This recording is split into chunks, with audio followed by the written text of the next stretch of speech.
Hello mga Kalabidabs! Welcome to my channel, and for today's vlog, pupunta kami ng aking pinsan na si Chin sa Duterte's Highway.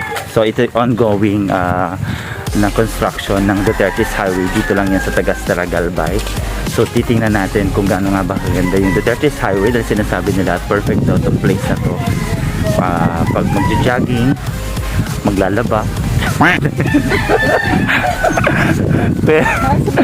So may ilog kasi daw yun. Actually taga dito kami sa Tagas. Dito ako sa Tagas pero hindi ko pa ito napupuntahan. So ngayon kami pupunta, and very perfect naman yung place, yung weather. So sumama siya dahil gusto din niya mag-wali-waliw. Tama yung pigaganda. Tama na din yung pigaganda.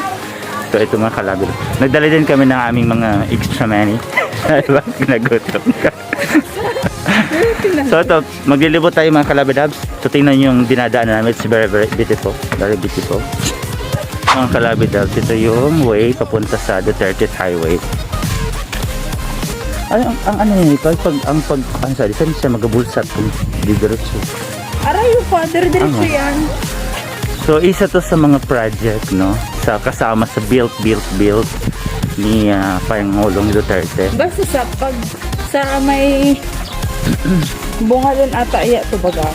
Adi may kaloob duman. Didiya to luluwang. So isa pa sa maganda makikita dito mga Kalabidabs ay ang view ng Bulkang Mayon. So as you can see, nakikita dito yung Bulkang Mayon. Very perfect view. Diba? Yun po yung Mount Mayon. So dito lang po yan sa Tagas Daragalbay. Kung gusto niyo po mag-jogging, magtambay, magmuni-muni, makipag-date, this is the perfect place for you. Makipag-date. Kung wala po kayong pera mga Kalabidabs, kung wala kayong pera pang-date, so dito, ang ganda dito, ayan, Doon. Ano na? So ito, ayan, sementado na dito mga Kalabidabs ito. So ang lawak-lawak nito mga Kalabidabs, ang ganda, 6 lane? Ata? 6 lane. Oo, di.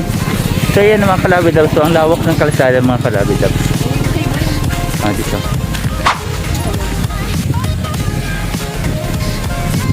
Ito yung ilog, ayan, yan yung ilog. Yan. Ang presko dito mga Kalabidabs. Yung mga gusto mag-jogging, no, pwede dito mag-jogging mga Kalabidabs. Yun yung mayon, no, kitang-kita yung mayon. Tapos ito yung para magiging gitna, para lalagyan din to ng tanim, yung gitna ng itong gitna ng highway. Ayan. So dire-diretso lang po yan, no? Napakaganda mga Kalabidabs. It's ongoing po yung construction, no? Hello, nagtaas. Ang galing. Ongoing po yung construction dito mga Kalabidabs. So ito isa to sa magandang project ng build ni Pangulong Duterte, no? Kaya tinawag siyang Duterte's Highway. So parang madaming bulsat-bulsata na ito mga Kalabidabs. Diba? Garian na sa major highway na. And syempre siguro naman kung sino man yung mananalong Pangulo, no, looking forward na i-continue na yung pagpapatapos nito kasi hindi na tumaabutan ng na term ni Digong, no? So hindi niya makifinish to ng terminal niya. So I just hope na ito ay may pagpatuloy kung sino man yung mananalong presidente ng Pilipinas. Ito dyan. Pero kita babaan. Ay, kasi baka matrespassing kita. Di ba? Lakaw. Gusto ko na nalulak. Hanggang dito pa lang siya.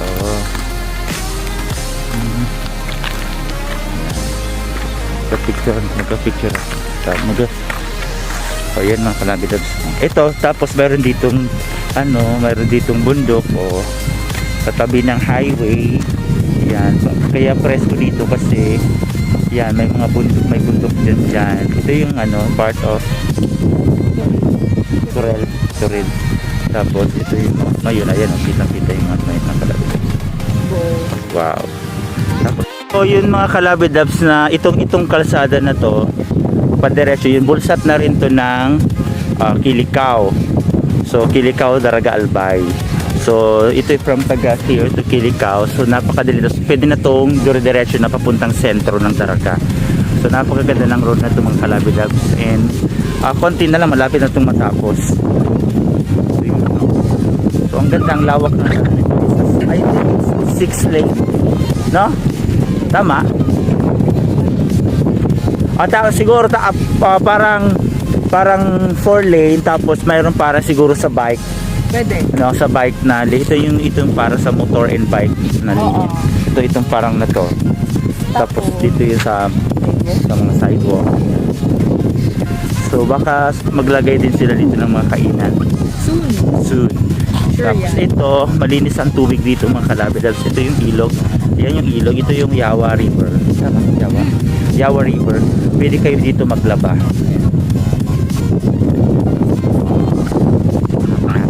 Tapos ito, kung gusto nyo mag-slide dyan.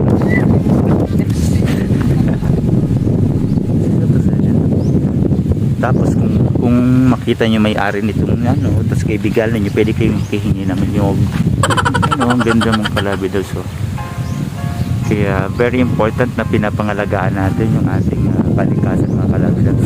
So ayan, kitang-kita din dito ang Mount Mayon. Sa mga gustong makita yung Mount Mayon, isa din sa perfect place na perfect spot. Gusto yung makita si Mount Mayon. Ito i-zoom natin. Ay, hindi siya na-zoom. Sorry. Hindi pala ito na-zoom. Hindi pala na-zoom pag naka-dual cam. Perfect.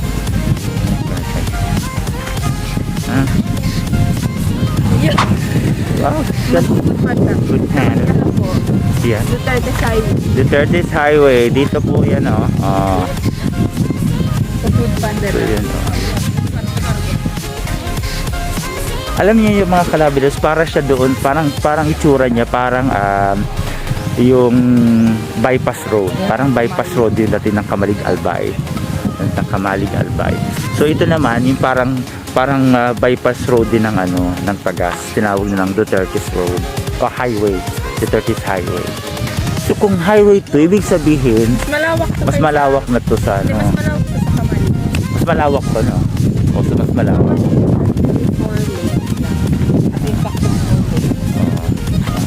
Ito. Malawak. So yan, very perfect. Very perfect. Kung gusto niyo mag-jogging dito, mga alas 4, alas 5 yan. Dito ba mga bagong tinapon dito? Ang mga yung sa ito kasama to mga Calabidabs doon sa I think sa blueprint na sinasabing blueprint na pinagbabasehan ni Pangulong Duterte sa mga gagawing construction stuff, mga roads, mga buildings, mga train. So kasama to I think doon sa sinasabing blueprint noon ni Pangulong Marcos, no? Kasi yun yung pinagbabasehan ng pinagbabasehan ng mga projects ngayon ng build yung nandoon mismo sa blueprint. Alam ito? Hindi ko. based on the trivia. Kasi mayroong hawak si Pangulong Duterte ngayon, yung sinasabi nila na blueprint that was made by Ferdinand Marcos, no? The late President Ferdinand Marcos, no? Yung si senior. Tapos yung pinagbabasehan ngayon ng mga build, yun ang nasa blueprint, di ba? So, ibig sabihin talaga nakaplanado na lahat bago pa mawala si former President Marcos. Mayroon na talaga nakalaang mga ganito project. So yun na nga mga Calabidabs, no? Let's hope and pray na yung mananalong presidente ay pagpapatuloy pa rin yung mga ganitong para hindi naman, kasi baka pag iba yung nanalong presidente or hindi kasundo yung presidente natin, baka i-stop na naman to, sayang din naman. So, sana ipagpatuloy. Pag maganda naman yung project, dapat ipagpatuloy para naman to sa mga sa mga mamamayang Pilipino. So sana alisin na yung mga ganong mga maling nakasanayan.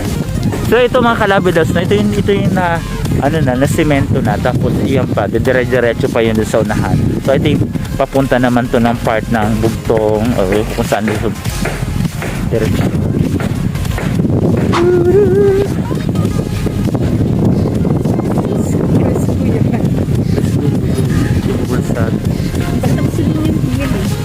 So yan yung Lingon Hill mga kalabidags. Oh, ang ganda. Oh. Likod na. So ito yung likod ng Lingon Hills. Yung sa front niya, din nyo naman makikita yung wildlife. Tapos sa taas ng Lingon Hill, meron din dyang park. Sa taas ng Lingon Hill, hindi pa nakapunta. Yan, check nyo po dun sa aking YouTube channel. Nung pinakita ko na po yung Lingon Hill at saka yung wildlife. Meron po tayong mga vlog dyan. Sa loob. Ay, may balay na nga dito sila. Ano ito balay? Ano yan? Matagbak ano yan? Matagbak. Matagbak? Yan yung lugar? Barangay. Barangay? Ang Matagbak, tagas pa yan? Hindi na. Kata, you know. Ayun o, ayan. Current. Oh. Yan o, ang ganda. Ang ganda mga kalapit. Tada, tiya di, sa loob, tiya di mismo. Tiya di. Tiya di? Ina-adjust ninda. So ito, ang sabi ng kasama ko dito na aking tour guide, ito ay ang dating ilog. Tapos in-adjust na yung part ng ilog to. Tapos in-adjust nila. Ina-adjust nila yung ilog. In-adjust nila. Ayan. Ay, pero ang ganda yung end. Oh. So, punta natin yung pinakadulo muna. Pero dire-diretso daw to hanggang doon sa ano. Pero ito muna yung so far nadampingan nila para gawing kalsada. So dito mga Kalabidabs, pwede kayong maligo dyan kasi nakaligo na kami before dyan sa sa Yawa River. Malinis yan mga Kalabidabs. Diyan naglalaba. Pwede kayo maglaba dyan. Yung mga gusto maglaba at may experience maglaba sa ilog, punta lang kayo dito sa this highway. Oh, may mga naliligo ma. Ayan, oh yan.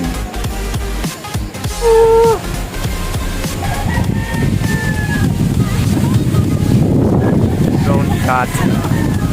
May drone shot.